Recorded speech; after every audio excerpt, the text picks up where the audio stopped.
All right, so we're going to talk about a couple of different calls today.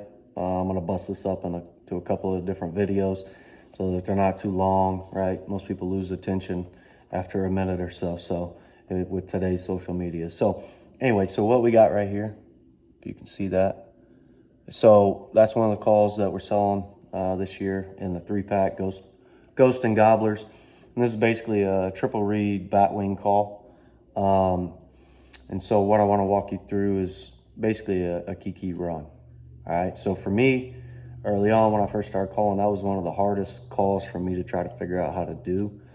But now it's pretty much natural. So once you finally get the hang of it, I mean, it's probably going to be one of the easier calls, honestly. Now I have trouble with clucks and purrs and some of the whines and stuff, depending on the cuts or the combination of the reeds or tension on the call. But anyway, so today, right now, we're going to talk about Kee Kee Run with the Batwing out of the Ghost and Gobbler pack, right? So obviously, I haven't trimmed this call. Typically, I run a trimmed down call, but for demonstration purposes, I mean, I busted one of these out of our pack, so call's basically brand new. So what you're going to do, obviously, call's got to go up in the top part of your mouth. If we got to get down to basic stuff like that, we can do some other videos, but for today, it's kind of more for advanced calling techniques and how to help you out there. So again, batwing cut. I don't know if you can see that right there. All right, so on this particular call, to this right side is where you're going to get the high-pitched sound.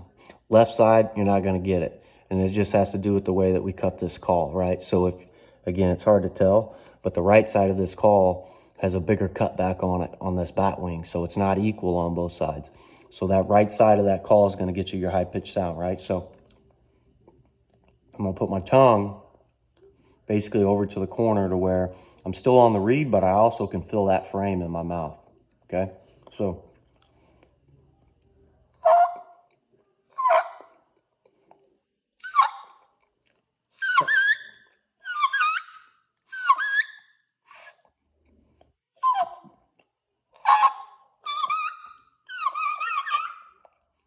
once you're consistently getting that high-pitched sound, right, you'll know if you're wrong, right? You can hear it when I'm hitting it and when I'm not.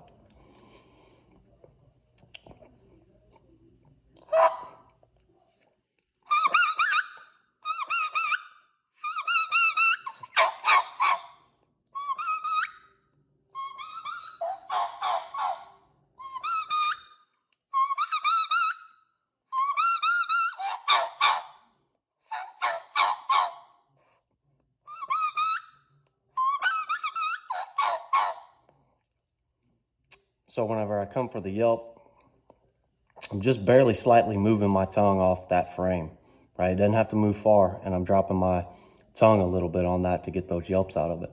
Now, the yelps don't sound as sweet as if I was just focusing on trying to do a yelp, but it doesn't need to, right? Again, with a Kee Kee run call, you're typically mimicking, right, a young turkey.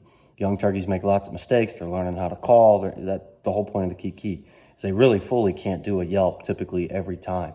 So what you're getting out of that Kee Kee is those high pitch and then the yelps, where really what the turkey's trying to do is yelps, right, for the most part.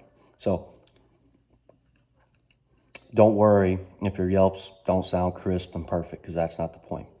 The point is make sure you get that rhythm right, that repetition right, and getting that high pitch at the beginning.